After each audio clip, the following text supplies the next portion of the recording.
Bumi yang saya tempati ini adalah tempat lahir saya. Minum air dari bumi ini, makan dari bumi ini, bahkan saya mati dari bumi ini.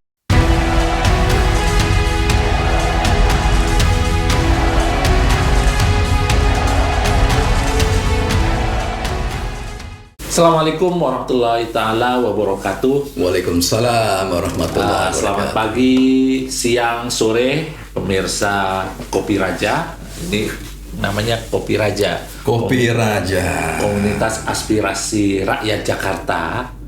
Bersama Saifuddin, kita ngopi bareng dengan Bang Mukti. Tapi Bang Mukti Sera, tapi banyak orang memanggil Bang Iwan. Kita lebih akrab dan lebih enak dengan memanggil aja Bang Iwan ya.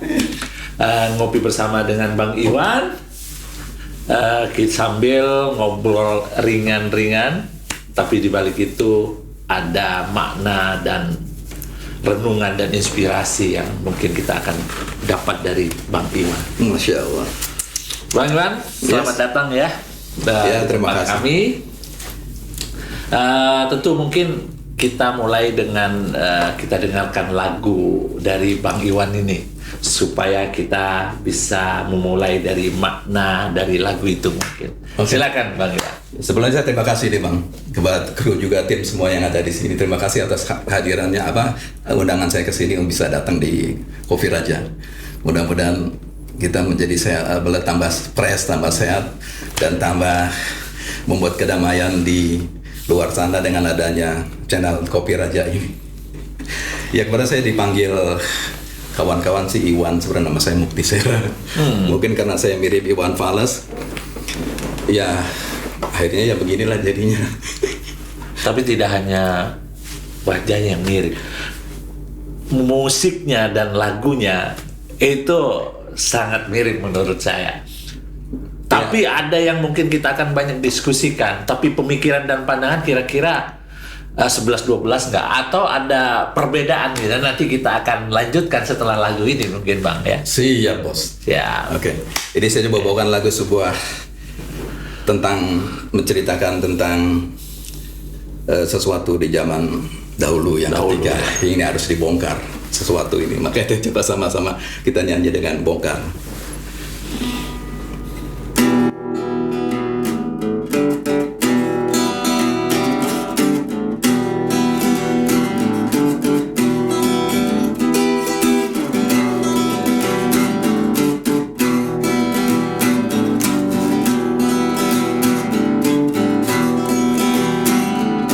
Kalau cinta sudah dibuang, jangan harap keadilan akan datang.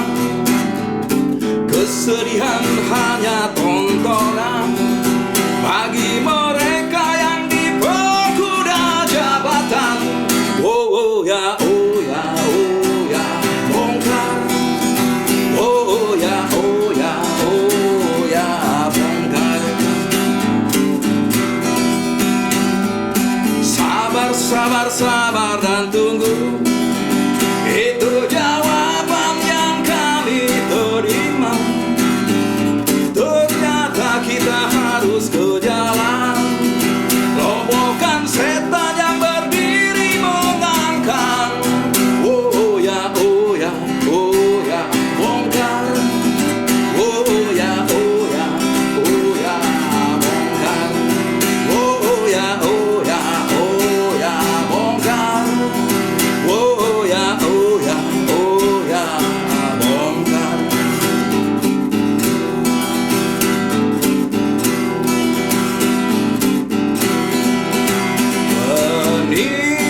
Penindasan serta kesewenang-wenangan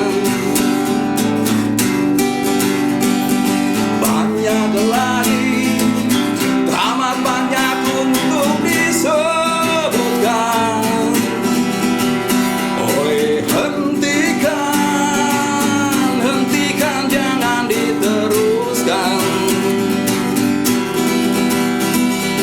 Kami muak dengan ketidakpastian dan keserakahan di jalanan.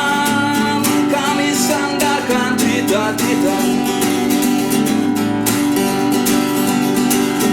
sebab di rumah tak ada lagi yang dapat dipercaya. Orang tua, pandanglah kami sebagai manusia. Kami bertanya, tolong kau jawab dengan cinta. Oh, oh, oh.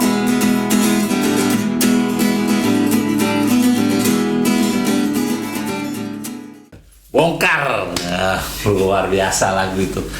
Saya pikir ini Bang, lagu Bongkar itu tetap relevan sampai Relevan sekarang ini. masih ya? Masih harus terus kita bongkar agar keadilan itu terus tegak dan terus berjalan.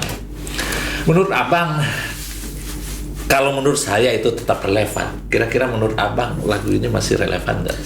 Masih relevan karena kehidupan kan selalu ada sesuatu yang berbeda terus. Iya. Jadi antara suka tidak suka, ada yang baik dengan buruk. Seorang pejabat juga ada yang benar tidak benar. Jadi yang benarnya nggak usah pakai bongkar, karena ada yang tidak benar terpaksa kita bongkar. Kita seniman kan hanya sebagai bisa melalui lagu saja yang bisa kita sampaikan, tidak dengan fisik. Iya. Dengan suara, dengan syair, dengan musik. Dengan syair itulah memang menyentuh jiwa gitu kan. Iya. Saya pikir hari ini memang agak jarang kita temukan lagu-lagu kritik sosial gitu yang ditujukan kepada penguasa atau pemerintah.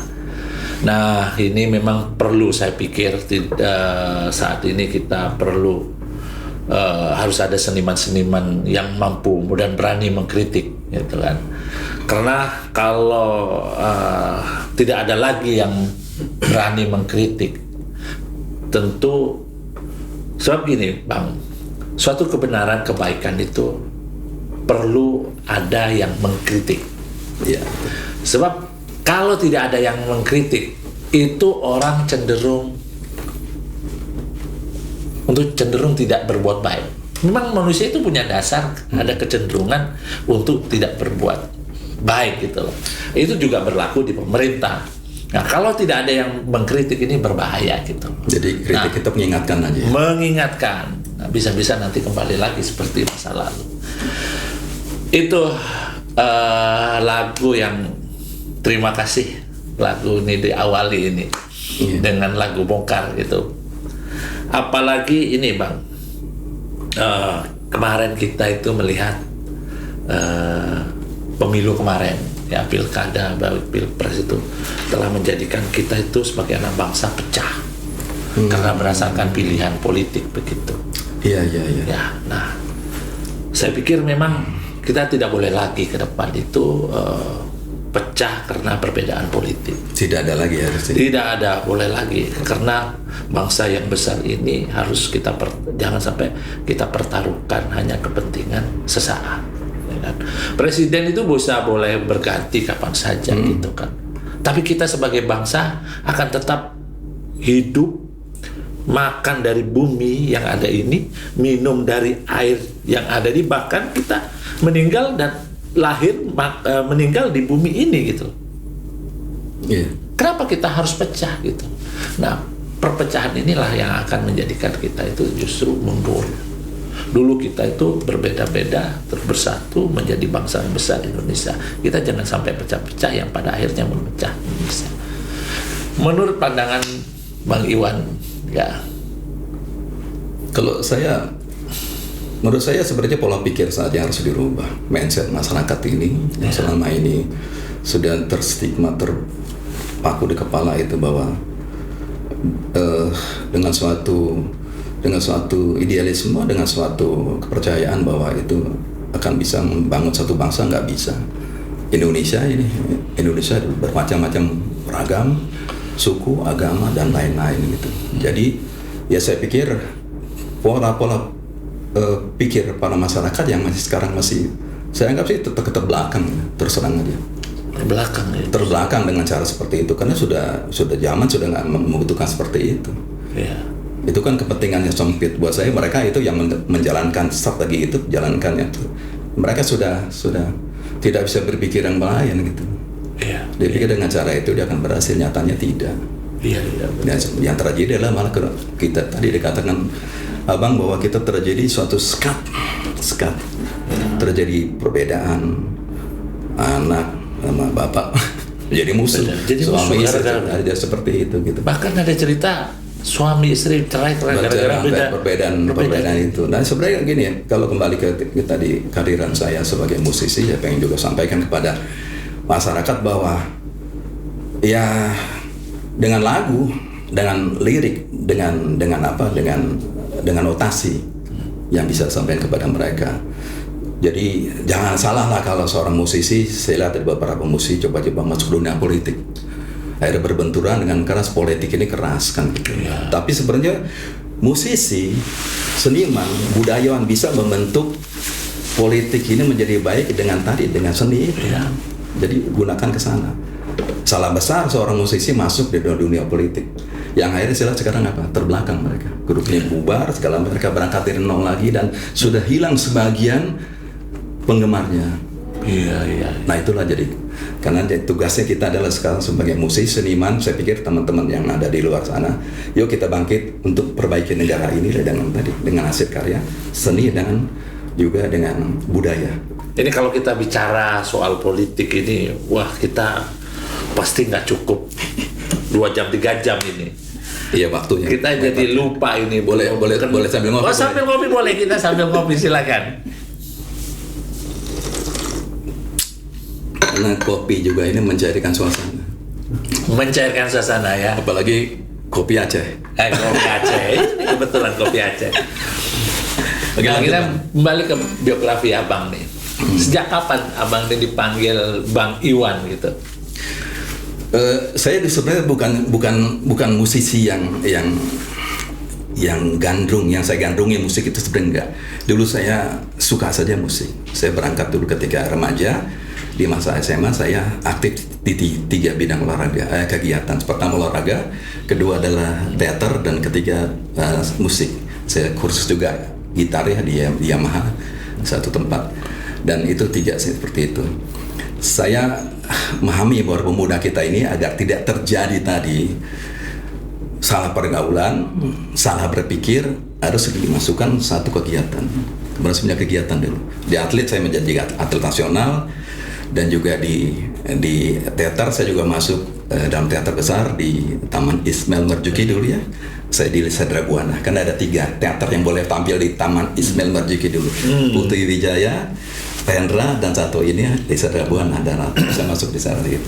Udah senior Abang ini. Ya, namun berangkat dari situ musik saya tidak teruskan karena saya kuliah sebentar, akhirnya saya pikir kuliah masih nggak bebankan orang tua, saya berhenti sambil lalu dulu saya bekerja.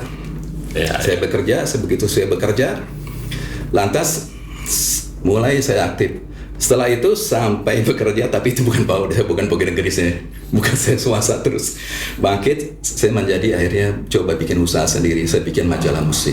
Majalah musik ya. Mungkin kalau yang masih ingat MBS Music Box Selection, itu majalah saya dulu. Yang sekarang saya pending dulu, saya endapkan dulu untuk sedang mencari strategi baru dengan Ya, tadi mudah-mudahan. digital itu kan, dengan sistem digital itu. Ya, mungkin situasi udah berubah Bang. Ya Betul. mudah-mudahan majalah tetap bisa berkembang, tapi mungkin majalah digital. Nah itu dia kembali ke sana kan, kadang berubah, kita nggak bisa dengan cara lama, ketinggalan.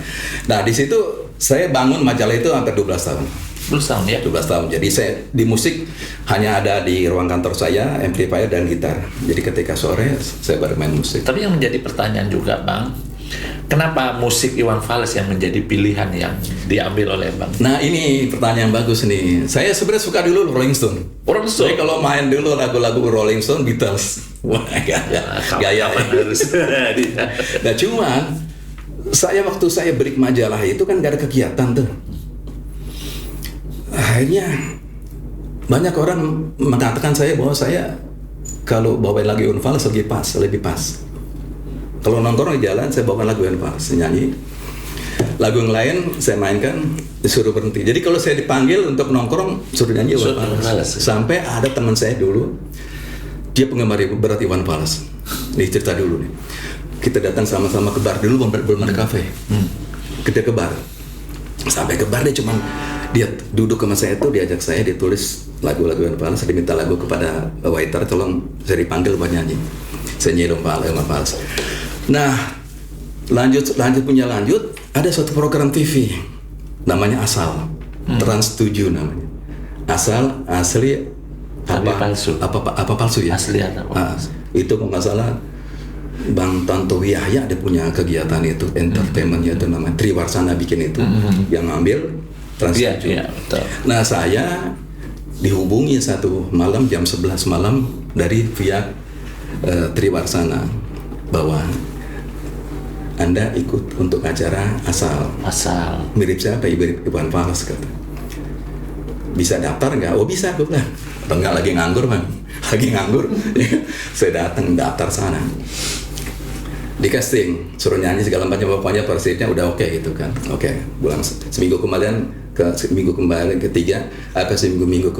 minggu saya dipanggil lagi untuk final, untuk posisi sebagai 1, 2, 3. Jadi ada banyak ikut mirip Iwan Fals, ada juga mirip segala macam SBY, mirip Ridwan Kamil, segala macam ada. Saya pas milik mungkin Iwan Fals. Saya tempo hari tidak menjadi di bawah saya mirip Iwan Fals. Akhirnya ada 3 orang itu sudah datang, ada 2 orang sudah di casting. Waduh, saya bilang itu saya udah minder. Kenapa? Ini dua-duanya pas banget. Iwan Fals muda, gondrong, kumisan. Yang kedua Iwan Fals tua. Namanya sama lagi, Pak Saifuddin juga. Teman saya itu. Udah. Akhirnya masuk 3. Shooting lah kita kan. Begitu shooting, nah saya bisa juara pertama, bang, masuk menjadi juara pertama. Juara pertama ya? Iya, rupanya yang saya lihat bukan mirip saja di situ, harus punya kebiasaan sama seperti yang kita seperti Iwan Fals, harus kayak bisa Iwan Fals, bisa main gitar, bisa nyanyi macam begitu. Yaudah, saya tampil, saya menang menjadi juara pertama. Nah itu loh kenapa saya dipanggil Iwan Fals. Dari situ saya terus mengalir beberapa job lah di media, di TV segala macam, dan sampai juga ke acara-acara di tempat-tempat umum seperti itulah jadinya saya dipanggil Iwan Fals. Ya, itu anugerah yang membawa manfaat. Betul, saya selalu bersyukur seorang yang jadi apa saya terima aja. Ini ada pertanyaan bang, yang saya pikir abang ini juga senior lah dalam hal di seniman musik gitu kan. Kenapa saat ini kalau dibandingkan dengan dulu itu kan banyak lahir seniman-seniman yang hebat begitu kan, sampai melegenda dan menghasilkan sebuah karya-karya seni yang menurut saya fenomenal juga dan produktif gitu. Tapi yang sekarang kalau kita lihat agak sedikit berkurang, bahkan jarang gitu loh yang kita temukan. Bahkan justru yang malah masuk itu adalah industri-industri musik dari Korea, K-pop gitu kan. Iya, benar. Apa pandangan abang terhadap ini gitu kan? Kalau karena dibiarkan terus lama-lama mati dan habis gitu kan. Padahal tadi kita sepakat di awal, Indonesia kita sebagai bangsa besar membutuhkan musik sebagai alat pemersatu gitu. Iya. Nah, ini saya agak berbeda nih sama abang nih pemikiran. Kalau saya itu kan negatifnya. Yeah. Kalau saya ke positifnya bahwa begini, kita perlu bertanding, kita perlu berkompetisi dengan yang jago-jago, jago-jago ya. Nah, gitu kayak yang profesional. Itulah yang membuat kita bisa maju atau tidak. Kalau kita ingin maju, yang bagus itu kita tidak musuhin. Kita lihat dia, kelebihan dia, kita berlatih untuk menyamakan dengan dia, walaupun tidak bisa memenangkan dia. Nah, kembali ke musik tadi, saya pikir bagus dari luar masuk itu agar kita punya satu gerget, motivasi untuk bangkit. Kita harus bisa maju nih musik Indonesia. Yeah. Kalau nggak ada mereka, kita menganggap bahwa kita paling hebat di lokal. Jadi kita nggak anti musik luar ya? Tidak, termasuk sepak bola. Sepak bola juga harus dihadirkan pemain-pemain luar. Tapi justru kita sebagai pemicu untuk menyemangat untuk bangkit gitu. Betul. Tapi kok belum bangkit-bangkit nih bang? Ya, tinggal ini kesalahan di manajemen aja, manajemen. Di manajemen. Kalau kita bicara olahraga, perlu nggak ada mungkin perhatian pemerintah dalam hal ini yang kurang atau yang belum mendorong? Kan seperti kita tahu, Korea itu justru yang menjadi humasnya atau membantu K-pop itu tumbuh itu justru pemerintahnya. Iya. Pemerintahnya itu mempromosikan ke negara-negara, bahkan duta-duta besarnya di negara-negaranya itu menjadi sebagai promotion atau sebagai humasnya untuk mempromosikan industri musiknya di negara-negaranya itu. Nah, betul. Justru inilah yang kelemahan di pemerintah kita. Karena memang sudah ada stigma di kepala bagi orang tua, musik itu tidak bisa memberikan suatu kebaikan buat masa depan. Nah, stigma ini mungkin Stigma seperti itu. mindset juga yang perlu dirubah Maka juga ya. Itulah saya katakan tadi bahwa bangsa ini bisa dirubah bukan dari fisik, bukan mindset dulu, Mindset. pola pikir dulu itu. Ya. Nah, itu kembali ke tadi. Pemerintah mereka ini dia jadikan aset musik ini, ya. dijadikan suatu lahan Sebagai bisnis industri. yang profesional. Mereka bangun gedung-gedung budaya. Mereka bangun gedung-gedung musik di negara dia. Memfasilitasi, Dan mereka punya satu tenaga-tenaga yang bisa meng-create mereka bisa menjadi profesional. Di kita belum. Kita Indonesia, Bandung lah kita ambil contoh. Bandung itu termasuk kota musik. Masa musik ya. Kota Bandung, musik, tapi sampai sekarang nggak ada gedung musik yang paling bisa ini. Nah, ini Di mana pemerintah Bandungnya? Bang Ridwan Kamil nih.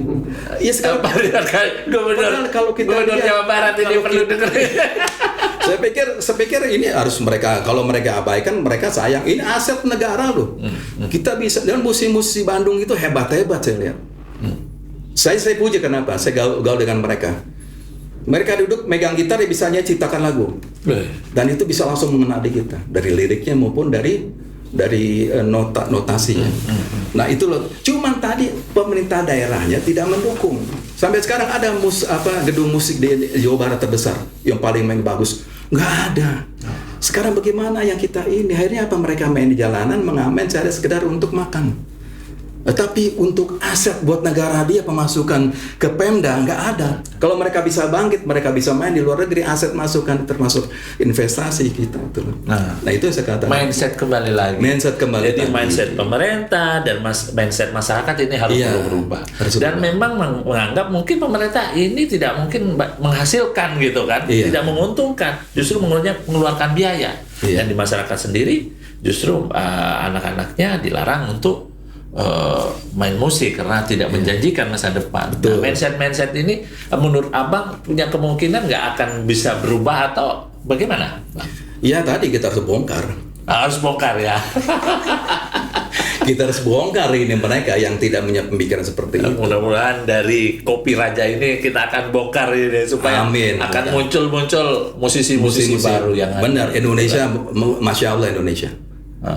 Anda mau musik apa di Indonesia ini? Ada. Budaya sangat banyak, beragam.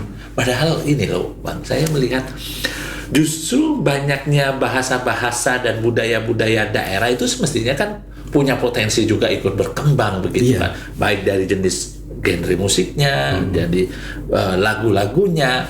Nah ini kalau pemerintah menangkap itu sebagai potensi aset juga gitu kan. Antar daerah itu kan harus dijadikan kompetisi yang menarik begitu. Betul. Saya pikir harus ada nanti dipecah harus ya kementerian ya. Jadi kementerian budaya sendiri gitu. Jadi sekarang digabung budaya dengan pariwisata atau olahraga, saya nggak tahu nih. Iya, saya melihat Indonesia ini kan jadi kadang-kadang musiman gitu.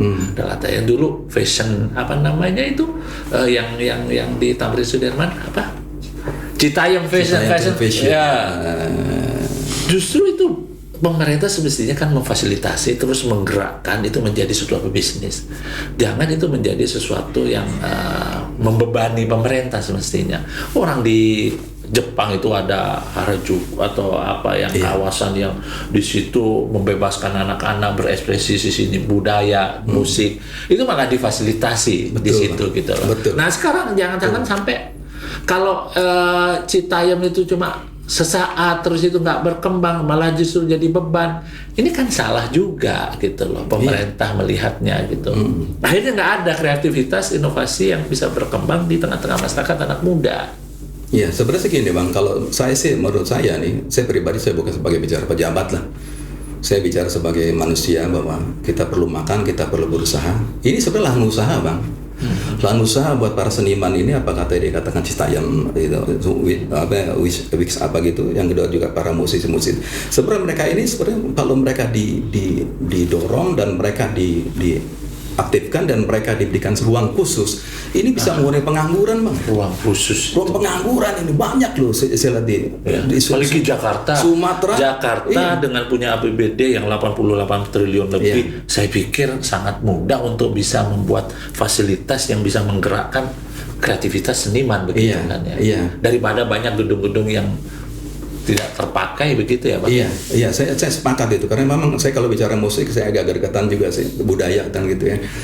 Ini negara lain mereka bisa menghidupkan devisa negara dari budaya, dari seni. Tapi kita yang ini diabaikan gitu. Diabaikan. Iya, hanya cuap-cuap aja setelah para pejabat ngomong cuap. Saya lihatin cuap-cuap, dia bilang ini emang nggak kepake begini. Kita butuh action. Jadi gini, Bang, saya sebenarnya ingin ada wakil kita. Ke depan kita 2024 mulai kita ada namanya kompetisi untuk pemilihan kepala daerah, legislatif juga eksekutif. Minimal kepala daerah dulu atau di daerah ada DPRD, ada gubernur segala macam. Saya harapkan sih Abang masuk di sana, Abang masuk dan kami dari seniman siap mendukung, membantu. Seniman-seniman siap mendukung. Iya, siap untuk mendukung untuk mensukseskan Abang membantu tentang pemikiran dan segala macam untuk Abang sebagai wakil daripada rakyat dan wakil daerah itu. Ya. Siap gak, Bang? Kalau Abang yang minta dan misalkan kita kan nggak bisa nolak. Tapi yang paling Kita penting. sampai sekali gini, Bang, maaf saya. Sekarang belum dapat yang seperti itu. Saya lihat Abang ada pemikiran untuk membangkitkan ini. Ini satu terus terang ini satu. Yang pertama, Bang, mengurangi pengangguran, Bang. Seniman ini mencari makan duit sendiri, dia nggak akan rame-rame ngantri selesai sarjana bawa map melamar kerja enggak. Makanya Abang dipanggil siapa, Bang, namanya, Bang? Bang Saifuddin. Bang Saifuddin. Saya pikir Bang Saifuddin siap-siap maju dan kita nanti rapatkan barisan untuk minimal wilayah mana ambil, Bang? Jakarta? Saya nggak tahu ini. Yang penting begini, Bang. Enggak, pokoknya Abang maju, jangan ini lagi, Bang. Kita butuh orang-orang yang tadi mindset untuk memperbaiki ini dan nanti mudah-mudahan nggak ada lagi lagu-lagu bohong, Bang. Yang saya bawa seniman itu adalah penuh inspirasi. Iya. Makanya kalaupun saya atau siapapun maju didasari dengan cinta yang telah dilakukan bongkar itu, dan seniman itu adalah bagian yang membingkai sebuah cinta itu, yang bisa membuat inspirasi. Saya pikir itu akan bisa tercapai. Nah, artinya seniman sebagai inspirasi dan sebagai kolaborasi untuk membangun Jakarta ke depan. Insya Allah Jakarta akan lebih baik. Iya. Jakarta lebih baik. Gitu. Minimal satu yang ngaco-ngaco di jalan berkurang, Bang. Ada kesempatan nongkrong. Dulu zaman Pak Ali Sadikin, Bang. Abang pernah ingat, Bang? Iya. Itu namanya Karang Taruna Hidup, Bang. Karang Taruna. Taruna. Dan ada yang namanya sekarang setiap gelanggang remaja, maka dikatakan gelanggang remaja dibikin dulu itu adalah untuk para remaja masuk ke sana. Itu waktu saya masih ke zaman Orde Baru itu. Jadi itu justru yang para pemuda diperhatikan di Senayan, di Blok M ada namanya Bulungan. Di Senen ada namanya pasar tempat juga gelanggang remaja proyek Senen. Dan ada di mana-mana.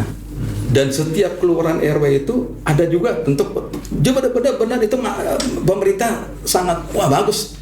Tak gini, ini lebih maju sekarang itu pemerintah makanya, Bang, ini kita lebih maju, dana kita pemerintah pusat mengucurkan buat ini banyak loh anggaran.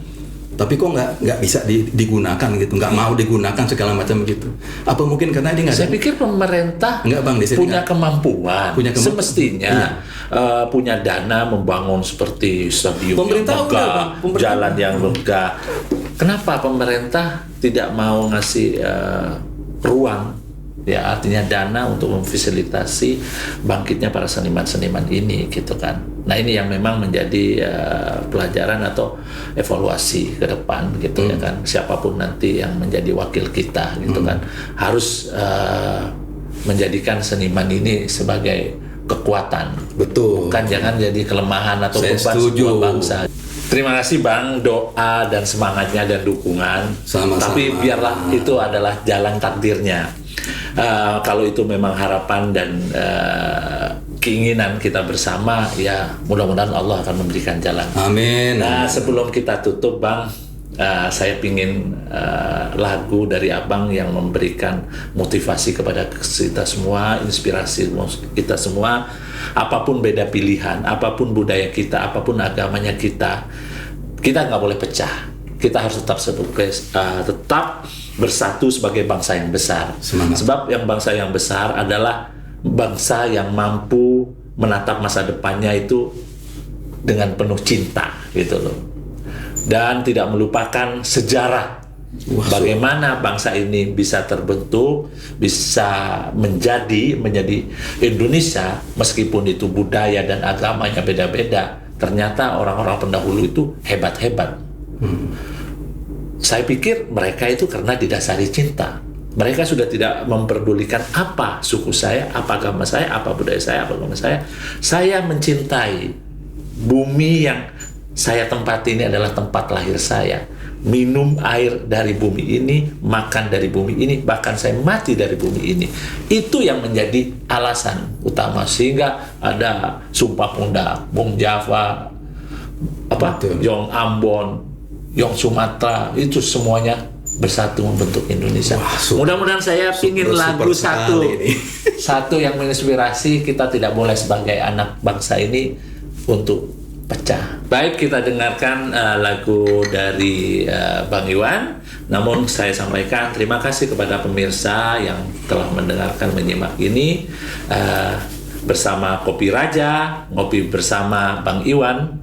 Sampai jumpa di lain waktu, di lain kesempatan bersama dengan para inspirator-inspirator seniman atau dari tokoh-tokoh yang lainnya. Terima kasih. Oke, jadi kita coba bawakan lagu cinta ya. Cinta. Biar cinta sama-sama saling cinta.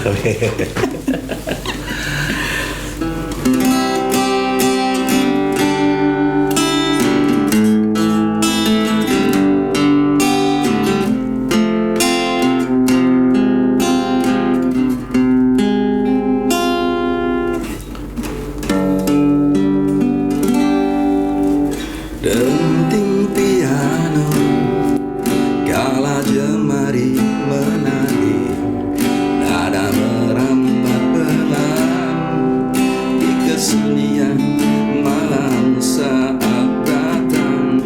Rintik hujan bersama